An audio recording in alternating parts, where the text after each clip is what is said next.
I'm Dave Shreiner. I grew up in the central part of Pennsylvania, where the most notable landmark was the 3 Mile Island power plant. I graduated from high school around there, did a year at Penn State, then transferred and graduated from the University of Delaware with a bachelor's in mathematics and minors in computer science and physics. And then I did a little bit of extra work at Johns Hopkins University trying to get a master's in applied physics, but never finished that degree, and everything just went off the rails. It was when I was probably about 14, back in about 1982. I got a Commodore VIC-20 and outgrew that rather rapidly, got a Commodore VIC-64. What motivated me to be really interested in this is we were on a family vacation. I'm a big fan of coin-op video games, and one just kept kicking my tail. And I told my folks, when I grow up, I'm going to make video games. And they're just like, you don't know what that means. Please get a real job.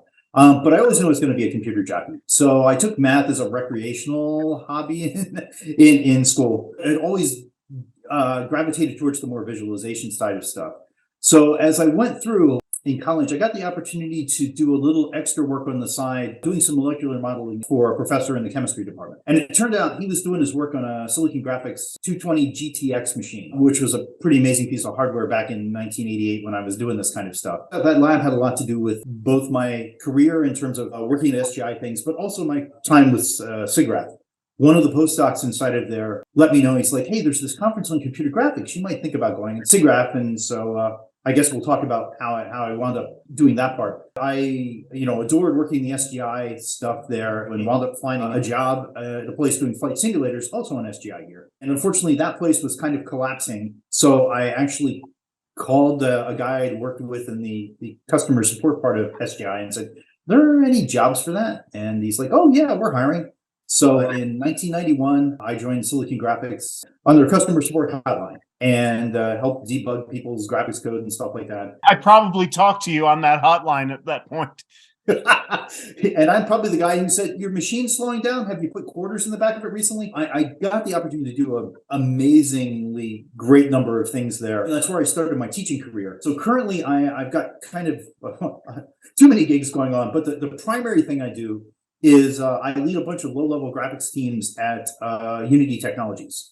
So the interface between hardware and the application all goes through my kind of stuff. But I'm also an adjunct lecturer currently at the Sonoma State University teaching computer graphics and parallel computation and things like that. Why this has any relevance is at SGI, after being in the hotline, I moved over to doing technical education. And there I taught their computer graphics classes, parallel programming, real-time programming, all those kind of things that went along with it. Also during that time, I met my lovely wife, Victoria, that starts in kind of 1991. I went through all sorts of roles inside of there, from being a pre-sales engineer to doing professional services, and eventually wound up working on the OpenGL engineering team. It was also during this time that I started working on the OpenGL programming guide. So I wrote that for about a decade, and also started doing SIGGRAPH courses related to teaching people computer graphics. The original guy I started working with was a guy named Mason Wu, who was one of Andy Van Dam's students. I enjoyed my time at SGI and departed the company with all the other graphics folks when they shut down graphics there. Went off and did a little startup for a bit doing GPU computing before that was actually a thing. And, like so many of these, that didn't work out quite so well. So then I wound up working at ARM, Advanced Risk Machines. I joined them in 2007, right as the iPhone was introduced. And the advent of mobile graphics and, basically having the kind of power that was underneath my desk in 1989 in the palm of your hand, run by a battery, just exploded. And so I did a lot of work inside of mobile graphics. And during that time was also getting much more involved with SIGGRAPH. Wound up closing out my time at ARM the same time I was the SIGGRAPH chair for the conference in 2014. From there, I moved on to Apple and working on their Metal GPU group on that interface. And I've been at Unity now for about the last, coming up on 7 years. So the first conference I attended was in 1989. And I was working at the University of Delaware in this chem lab, and one of the graduate students, well, actually postdocs, a guy named Kerwin Dobbs, told me about this. And I'm like, huh. He's like, you should try calling SGI and see if they'll give you like an expo pass.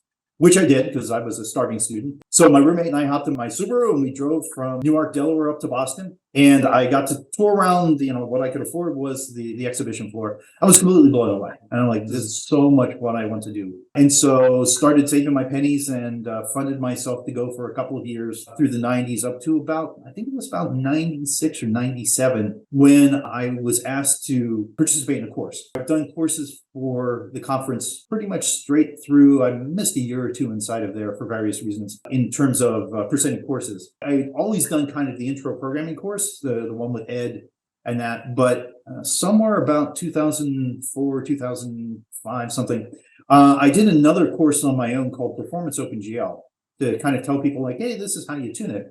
And my volunteering with SIGGRAPH, because I didn't really understand how this goes, but I put 2 courses into one of these SIGGRAPHs, and I got 2 letters back. One that said my course had been accepted and one that said my course had been denied, but didn't say which one was which.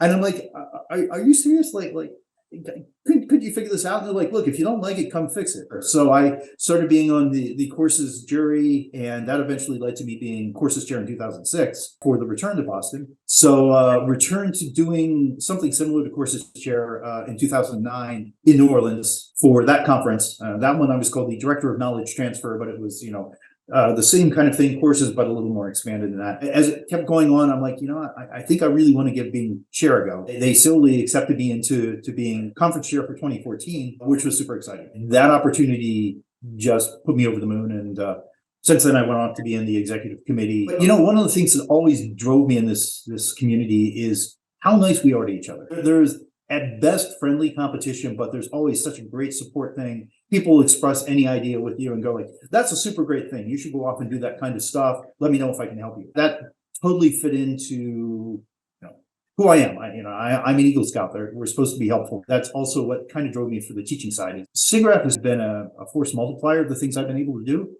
Teaching courses there, literally thousands of people. I hope their careers have been enhanced by spending a bit of time with them, helping them out, and moving on in that part. So, SIGGRAPH's been a huge part of my life since '89. I've hit every conference since then. Super excited to see the conference go for 50 years. That's mind-boggling to me. 2014 followed SIGGRAPH 2013, obviously, but 2013 came out of the chute with a little bit of a, particularly you've talked to Scott, right? A little bit of a budgetary deficit. And so there was a lot of things going, we need to get this back up. We need to be profitable. We need to really attract people. And this was the second time it returned back to Vancouver. So we did a lot of things there to kind of incorporate elements of the, what's surrounding in Vancouver and whatnot. For me, SIGGRAPH has always been about, have a large hardware aspect to it, a lot of the practitioner side of things. I've never had a SIGGRAPH paper. It's an aspiration, but just don't get the opportunity to kind of the research that goes along with it. But I've always been, at that particular time, mobile was still on fire in terms of it advancing in those kind of parts.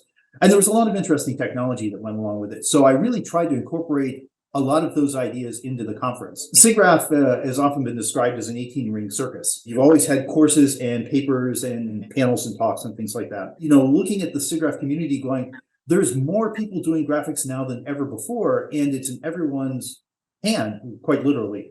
Google Glass might not have been around that time, but everyone had a phone, tablets were coming online. So I really wanted to try to impact getting more mobile kind of stuff at the conference. We had organized a couple of panels. In fact, I participated in a huge amount of conference activities. Like I still gave a course, I sat in a panel, even while being the chair. So I was running maniacally around. It was wacky. My parents just sat there and watched me run back and forth. I started a program that curiously still exists at SIGGRAPH called Happy Hour. At the time, I worked with the conference staff executive, a lovely lady named Angela Anderson. And we were sitting around trying to think of ways to get things going. And I don't know if you've ever participated in SIGGRAPH organizing committee meetings, but there can be occasion for celebration and libations, and I live in wine country. I live in Santa Rosa, by the way, now. So, we were sitting around and trying to figure out what gets people together and things like that. I'm like, we need a happy hour. And I'm like, wait a second. Wait, if we chop the H off, we can call it happy hour. So let's put up a kind of thing that shows off mobile technology in a bar-like setting. Really, we'll get some high-top tables, have people in there with mobile devices, super easy, have a cash bar, get people having some drinks and talking about tech. And that's how Happy Hour came about. She and I wrote the call in probably 15 minutes, sent it out. We got like 8 people to come in and show us some stuff, and that kind of kicked that part off. It's been a challenge to try to get folks who are doing that kind of level of graphics into SIGGRAPH, but fortunately it's become easier now, right? Computational photography, the capability of these devices to do like skeletal extraction or all these kind of things. You're like, this is a super powerful computing device that's going along with it. And this is a natural place to start bringing the research and all together. So anyways, that was a pretty cool thing. There were a bunch of other things that I thought were kind of fun. Like they probably shouldn't have let me out of the asylum to run the conference. I was like, what else can we do to get attendees really engaged in the show, right? I didn't want it to be that kind of thing where there's all these people who were on stage talking to the audience. Like, let's get them all mixing together. So I had this idea to try to set a Guinness Book of World Records by creating the largest display across a set of mobile devices. And my thought was kind of like, okay, well, maybe each one of these little screens could be some part of some larger composited thing. At the current time, Samsung had held the world record for it, but they'd used something like 640 devices. So I'm like, okay, if we can do this. Now, they had 640 identical devices. I had the SIGGRAPH community coming together, and this is like a bit of a personal project, and parts of it worked and parts of it failed miserably. We didn't get the world record. The graphics would have worked, but the part that failed was I tried using some new technology, web GPU, and at the time HTML5 and this kind of stuff, and I misconfigured the web server, and we couldn't get enough connections into it. So pure technical reason, but what was cool about this is Guinness did say, here are the rules for doing this. We got a Royal Canadian Mounted Police guy to come and adjudicate the event. In order to be able to specify basically which pixel your phone was going to be, I needed some unique identifier.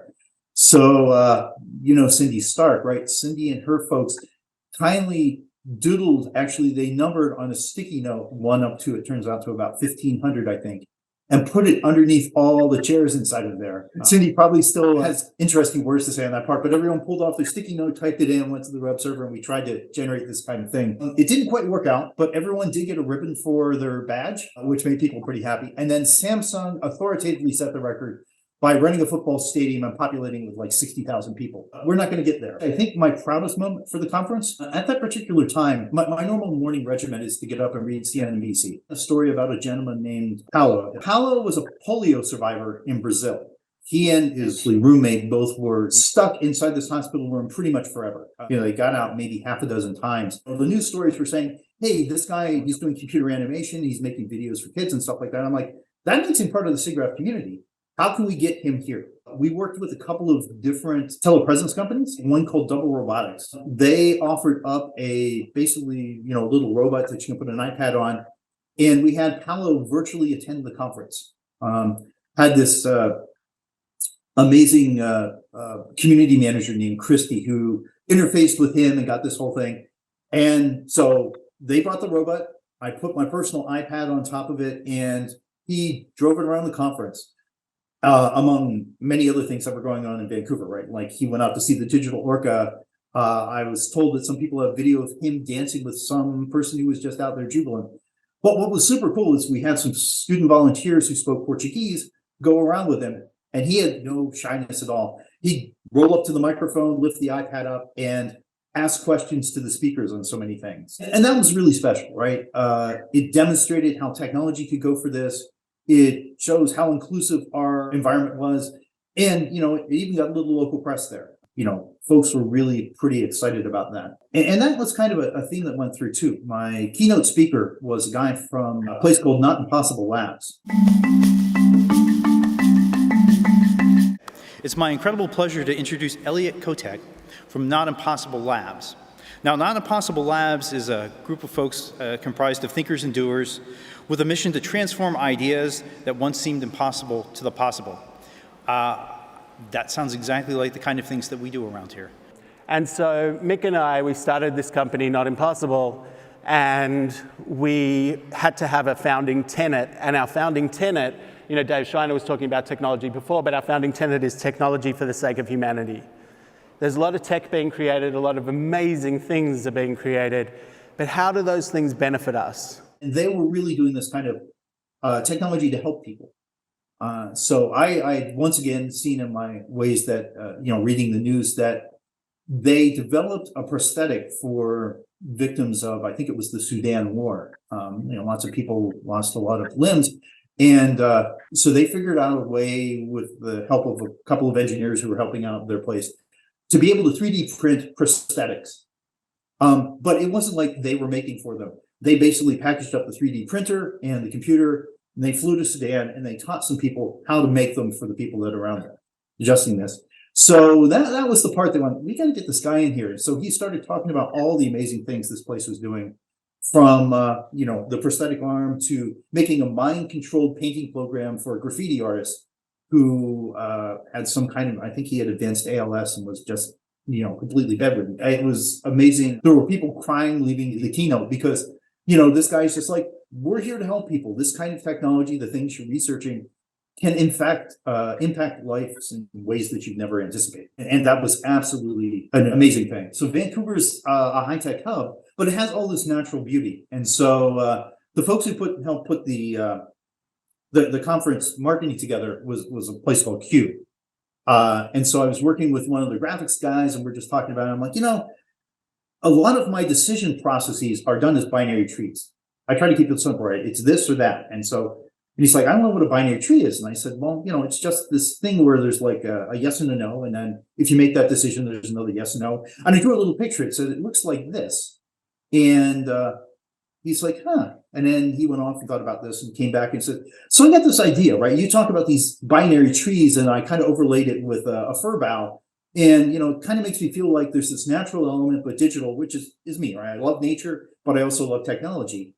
And so that's how we came up with the logo, basically a fir bough with a binary tree. Not exactly how us computer science people do, but nonetheless, it's still a binary tree.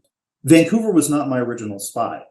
2014 was supposed to be San Diego, but don't quote me on that part. And some things fell through, and they shuffled around where conferences were going to be. And all of a sudden it was Vancouver. And I love the town. It's just so fulfilling to stand on that balcony, look across the sound, see the mountains there, the giant pile of sulfur. But, when the airplane's landing every moment, but it's just absolutely gorgeous. And so I was so excited about this. Oh, and we got a huge amount of support from the city on that too. I met the mayor a couple of times. They organized a lot of outreach for us to engage with business. For eTech, there was a really cool VR experience where you lay down on this platform and pretend you're a bird. I remember that. You could fly over San Francisco. Exactly.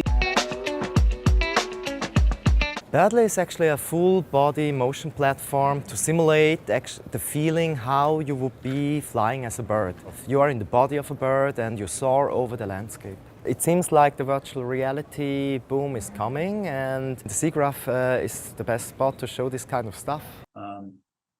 I can wax lyrical about this all day. You can shoot me with a tranquilizer dart to put me to sleep now if you want, but I brought my parents to the 2014 show because I wanted them to see all the cool people I was hanging out with. And my mom summed it up the best. She's like, I don't understand the thing they're saying, but they all seem really nice and you seem happy, so this is a good thing.